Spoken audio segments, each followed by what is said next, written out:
Hey fellow tennis nerds, in this video I want to talk a bit about the pro player rackets of the US Open. I want to talk about some players, some developments. When I'm telling you this, talking into the camera, which is you, it's Saturday, September 4th and play is about to start. It's going to be the third round, second day of the third round in the US Open 2021, and it's been a very exciting and eventful event so far. Not for Novak Djokovic, he's just been sailing through. Will he get his 21st Grand Slam and the 4th Slam in a row? We will see, but it's been looking really good for him so far. One guy that we can mention straight away is the player he played in the first round, Holger Vitus Nordskov Rune. Might be completely mispronounced. Apologies. Very talented young guy from Denmark, and he came out with an IKEA bag, which got some headlines around the world. But he didn't only come out with an IKEA bag. He actually recently also made a switch to a racket. It's the Babolat Pure Aero VS, which he has added some weight to. Not sure how much, or the weight and balance of his racket, sadly. That if you have that information, you want to share it, please put it in the comments below or send me an email or something like that. But he's using a Pure Aero VS. It's a recent change from his old Pure Drive that he was playing before. And that's coincidentally also what Carlos Alcaraz, a player that at the time of talking just beat Stefanos Tsitsipas in 5 sets in a very impressive performance. His coach Juan Carlos Ferrero, he looked really excited in the stands watching his pupil, and it was very impressive in performance by Alcaraz. The guy can hit the ball so hard over and over and still get the ball to land in. It looks like he's throwing himself into the shot and the ball still land in. I don't know how he does it, but it's very impressive, and this kind of run that he's on right now might be a sign of things to come. I don't want to hype anyone. If you hype players, they sometimes, fail to reach their potential, or they will just disappoint you in your predictions. But this guy is the closest to a Rafa or a Roger or a Novak that I've seen in my years of following tennis, which is pretty much all of my life. So this is going to be interesting to follow him. Hopefully he can make his potential come true, but we will see. But he's also playing a Pure Aero VS, likely with some weight added as well. I think that racket needs a little bit of weight. But those two rackets are pretty much retail that you can customize. And I got the question, which pros are playing with retail rackets or rackets that you can buy? Not many, because they're all pretty much using older versions of the rackets, and they're painted to look like new, and then they're customized. They can have a different grip shape. They can even have a 2.5 size and things like that. Usually the swing weights are much higher than what you and I should use. So we shouldn't look too far and deep into the pros, although I do that sometimes because it's fascinating.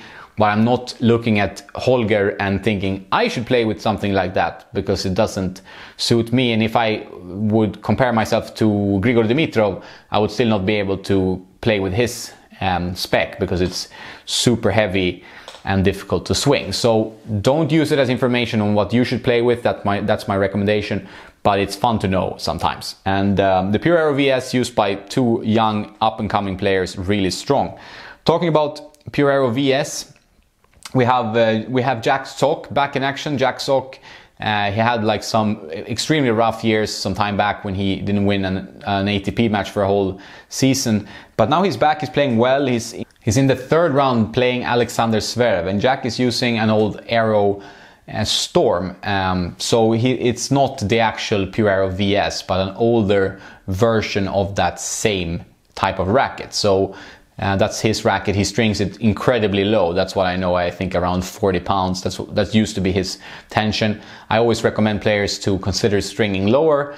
I understand that that's not everyone's cup of tea, but it opens up the sweet spot, gives you better depth and good spin potential. So that's what he does. Saves his elbow, gives him nice power, but he can still whip with his quite extreme Western grip, get enough whip on the ball to hit the ball in over and over again. So fun to see Jack Sock back playing well, but I think Zverev is going to be a number too big for him in this match. Zverev is using the Gravity Pro. I recently got some pictures of Zverev's actual racket. It's a Gravity Pro, has some glossy parts because it's a pro stock, I guess.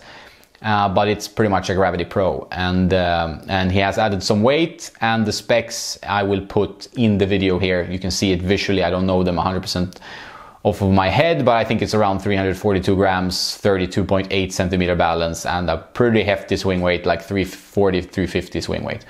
That are his specs, not to be recommended for most players because it's quite a heavy one. But he's using a racket that is very close to the retail as well. Matteo Berrettini, he sports an Extreme paint job, but he's using an older Extreme version. Find more information about his racket on this channel.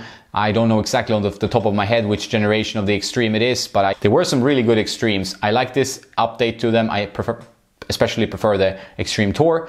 But the older Extremes are also quite nice sticks that are sometimes forgotten actually. Talking about retail rackets, I think Brooksby is using a retail blade. That's, from what I understand, it might be an older blade, but it looks matte, and most Wilson Pro Stocks are glossy. That's a little bit up to the player, but my feeling is that he might be using a retail blade in this sense. And new blades to come, more videos on this channel. Check that out if you're into the blade. I really like Jenson Brooksby. His game is fascinating. Double-handed slice and volleys and drop shots, bit of an interesting style.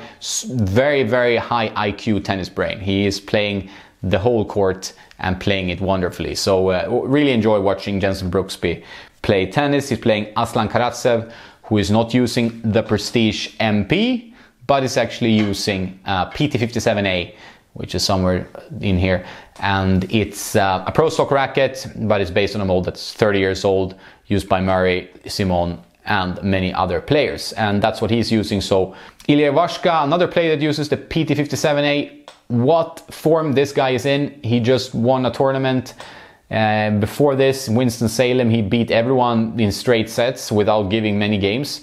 And now he's still in super form in the third round here, playing Berrettini, so it's a tough match for him. But yeah, he can win that match the way he's playing. He's in top form.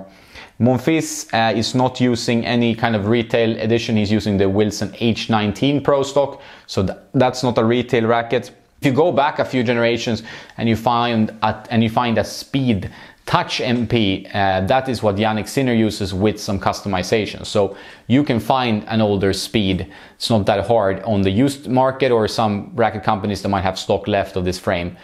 Speed Touch MP for Jannik Sinner. If you want more specs and stuff, go to tennisnerd.net, search. You will find more, I promise. Opelka is using a 6195 that you can find in the Wilson Pro Labs program. So that racket you can find. I don't know how he customizes it. He might be using an extended length to get even more pop on the serve. I don't know 100%. Lloyd Harris is using an E-Zone 98, but I don't know which generation. They're all fairly similar, but I would guess it's a DR, which is what most pros seem happy with, like Fuchsovich and so on. Shapovalov uses the SV95 customized to his liking, Yonex SV95. You need to go and find that somewhere to get his type of racket. Tiafoe, he uses an old Jewel G, Yonex V-Core Jewel G, and he skips stringing the top string. He's not stringing himself, but the stringer gets the information that he needs to skip the top string of his string bed. I think he uses Yonex Polytour Pro, which many pros use, a good string I must say.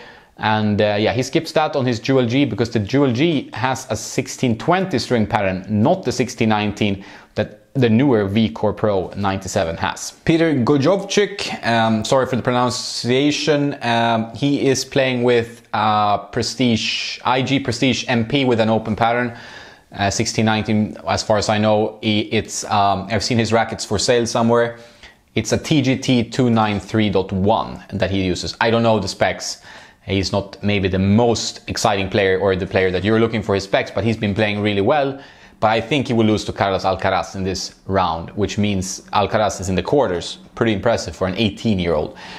Botik van de Zandschulp, very difficult name to pronounce. I'm not sure about this, but I think he might be using a Pure Arrow, a new one, 2019 edition.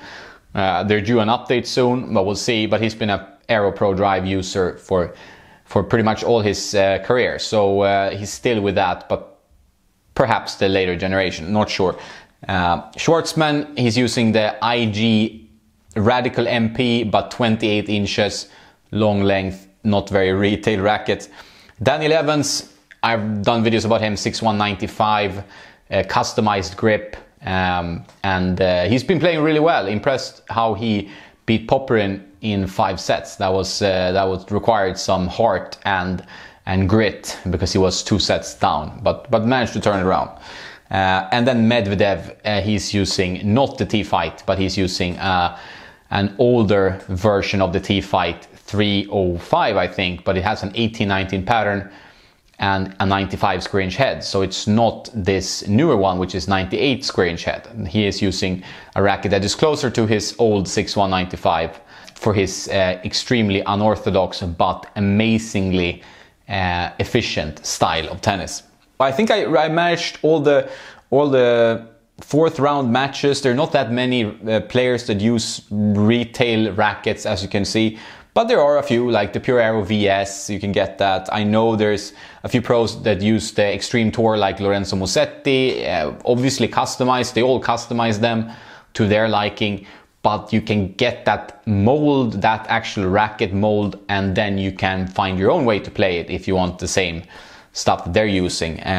So that's good to keep in mind, and I hope this gives you some information of pros using retail versions. It's not very common, but there are those guys that do that and they then customize it with the grip shape, grip size, weight and balance up to their liking.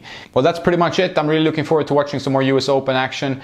I didn't do daily videos this year. I just had too much on my plate. I'm going away to Munich on Monday, and it's been a busy summer for Mr. Tennis Nerd and yeah, my life in overall. But I hope to give you plenty of content to look at anyway, related to rackets, strings and other things. And yeah, I hope you enjoy it as always. And if you want to support Tennis Nerd, check out the links in the description below. Any purchase sends me a small commission at no cost to you, of course, and I will be very happy. If you want to get more content ahead of everyone else, you get different types of content, more personal stuff, you check out patreon.com/tennisnerd for that. Thanks a lot for all your support. Have a nice day, and don't forget to play some tennis.